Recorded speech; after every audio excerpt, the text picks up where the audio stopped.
નમસ્કાર વિદ્યાર્થી મિત્રો, ધોરણ 8ની અંદર સંસ્કૃત વિષયમાં હવે ત્રીજા પાઠની માહિતી આપણે મેળવીશું. પ્રહેલિકા એટલે ઉખાણા. અહીંયા આપણે એક ઉખાણાની વિસ્તૃત સમજ મેળવીશું.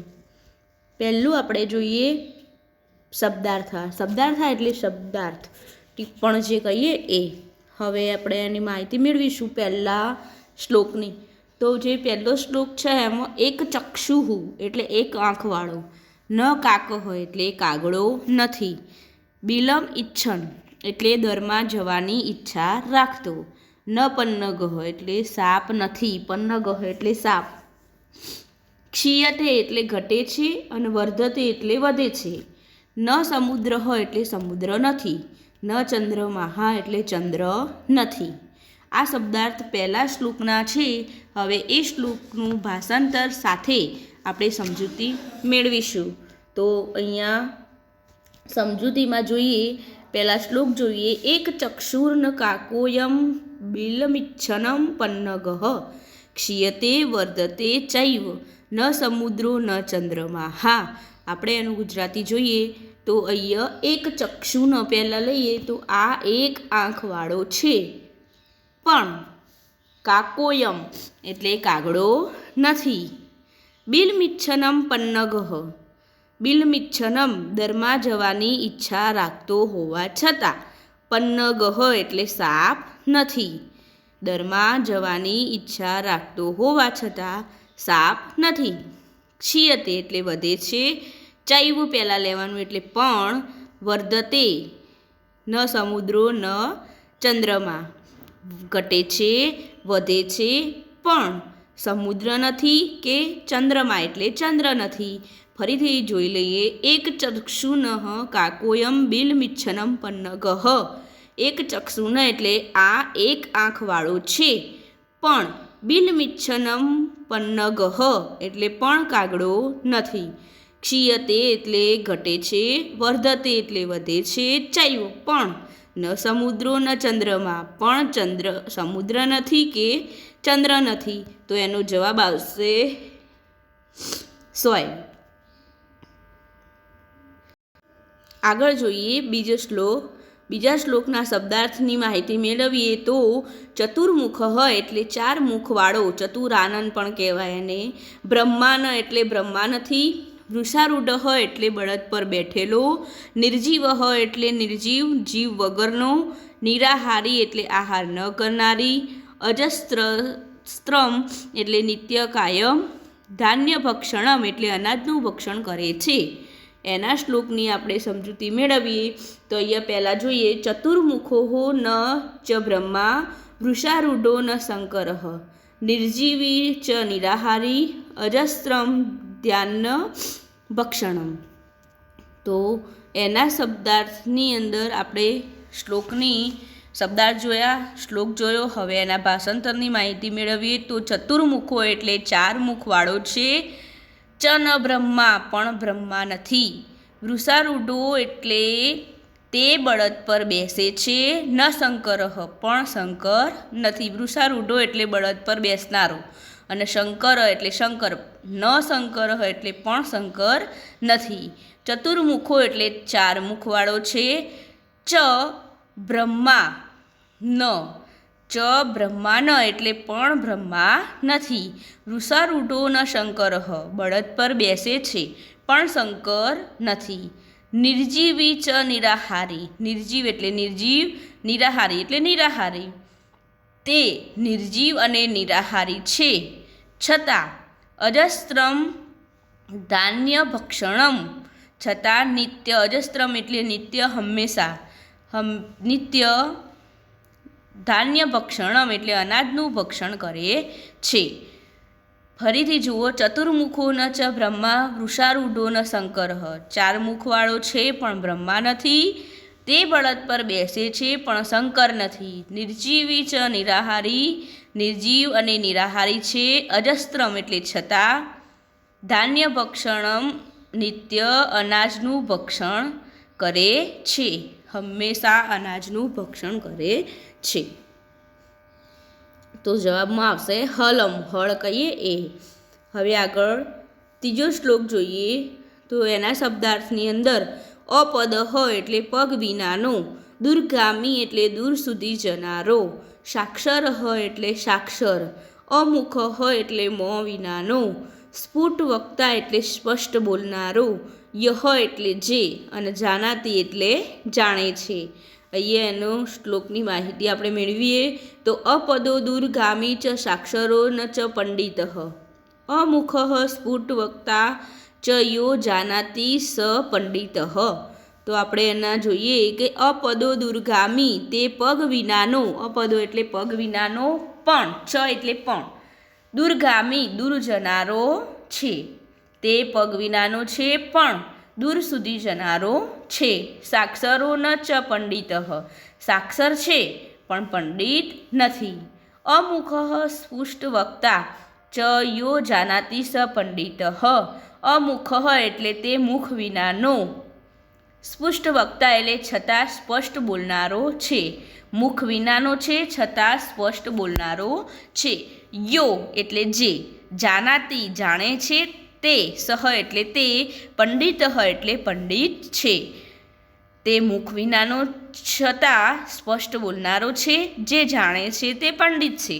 ફરીથી જોઈ લો, અપદો દૂરગામી ચ સાક્ષરો ન ચ પંડિત, તે પગ વિનાનો પણ દૂર સુધી જનારો છે, અમુખ સાક્ષરો ન ચ પંડિત એટલે સાક્ષર છે પણ પંડિત નથી, અમુખ સ્પુષ્ટ વક્તા તે મુખ વિનાનો છતાં સ્પષ્ટ વક્તા એટલે સ્પષ્ટ બોલનારો છે, યો જાનાતી સ પંડિત, જે જાણે છે તે પંડિત છે. તો એના જવાબની અંદર લિખિતમ પત્રમ, લખાયેલો પત્ર. હવે આગળ શબ્દાર્થ જોઈએ આગળના શ્લોકના. પર્વતાગ્રે એટલે પર્વતની ટોચ પર, યાતિ એટલે ચાલે છે, ભૂમૌ એટલે જમીન પર, સારથિ એટલે સારથી અને રથ ચલાવનારો, તિષ્ઠતિ એટલે બેઠો છે રહે છે, એકમ પદમ એટલે એક પગલું, ન ગચ્છતિ એટલે જતો નથી. આ શબ્દાર્થ જે છે એવા એની માહિતી આપણે મેળવી. પર્વતાગ્રે રથો યાતિ ભૂમૌ તિષ્ઠતિ સારથિ, ચલતી વાયુ વેગેન પદમેકમ ન ગચ્છતિ.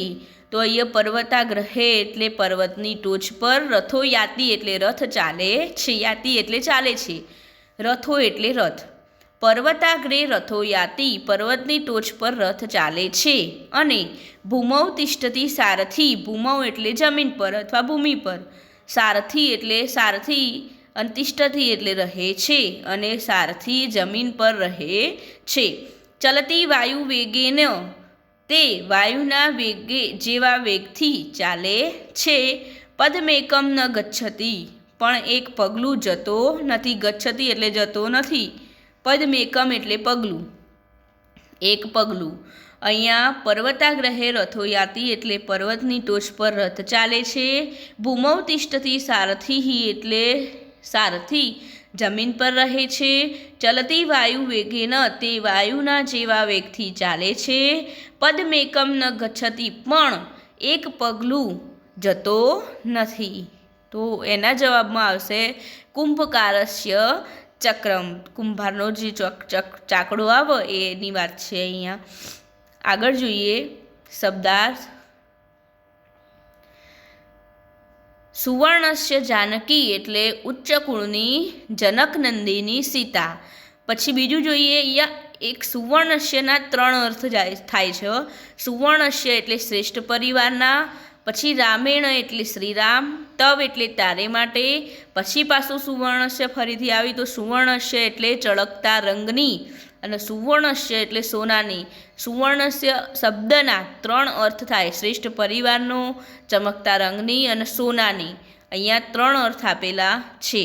મુદ્રિકા એટલે વીંટી અને પ્રેષિતા એટલે મોકલી છે.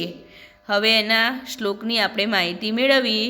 સુવર્ણસ્ય સુવર્ણસ્ય સુવર્ણસ્ય ચ જાનકી, પ્રેષિતા તવ રામેણ સુવર્ણસ્ય ચ મુદ્રિકા. હવે અહીંયા પહેલું સુવર્ણસ્ય શબ્દ પહેલો છે એ ઉચ્ચ કુળની જનકનંદિની સીતા માટે વપરાયેલો છે.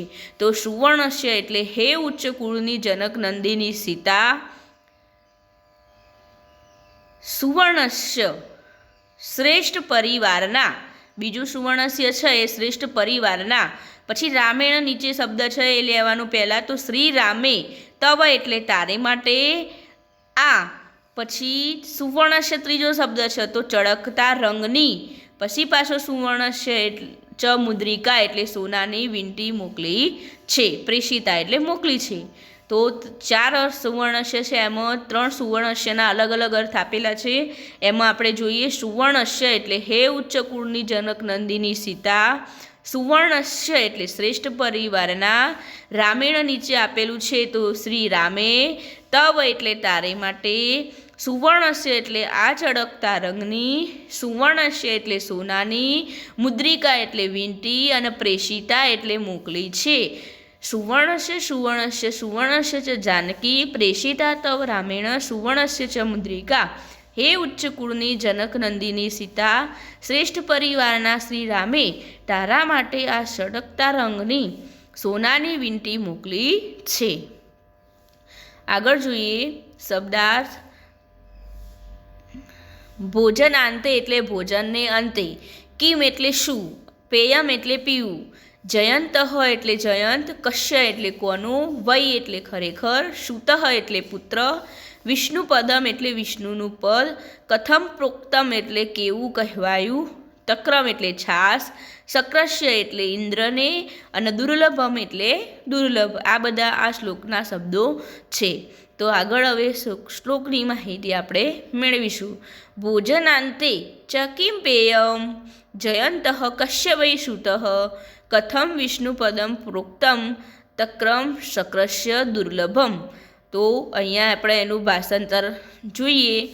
તો પહેલું ભોજનાંતે ચ કિમ પેયમ, એનું પહેલાં લેવાનું. તો ભોજનાંતે એટલે ભોજનને અંતે, કિમ એટલે શું, પેયમ એટલે પીવું જોઈએ. ભોજનને અંતે શું પીવું જોઈએ, તો નીચે તમને આપેલું છે તક્રમ, તો છાસ. પછી બીજું જોઈએ જયંત કશ્ય વૈ સુત, જયંત કોનો પુત્ર છે, સુત એટલે પુત્ર, વૈ એટલે કોનું, તો જયંત કોનો પુત્ર છે, તો બીજું છે શક્રસ્ય એટલે ઇન્દ્રનો. ત્રીજું કથમ વિષ્ણુ પદમ પ્રોક્તમ, વિષ્ણુનું પદ કેવું કહેવાયું છે, પ્રોક્તમ એટલે કહેવાયું છે. તો વિષ્ણુનું પદ કેવું કહેવાયું છે, તો અહીંયા છેલ્લે શબ્દ છે દુર્લભમ, તો દુર્લભ. ફરીથી જોઈ લો. ભોજનાંતે ચ કિમ પેયમ, ભોજનને અંતે શું પીવું જોઈએ, તો નીચે તમને તક્રમ એવો શબ્દ આપેલો છે તો છાસ. પછી જયંત કશ્ય વૈ સુત, જયંત કોનો પુત્ર છે, તો નીચે શક્રસ્ય શબ્દ આપેલો છે, એનો અર્થ થાય ઇન્દ્રનો. પછી કથમ વિષ્ણુ પદમ પ્રોક્તમ, વિષ્ણુનું પદ કેવું કહેવાયું છે, તો દુર્લભમ. ધન્યવાદ વિદ્યાર્થી મિત્રો. દરેક વિદ્યાર્થીએ આ શ્લોકોના શબ્દાર્થ, શ્લોકો અને એનું ભાષાંતર પોતાની નોટમાં લખી અને આ શ્લોકો મોઢે કરવાના રહેશે. ધન્યવાદ.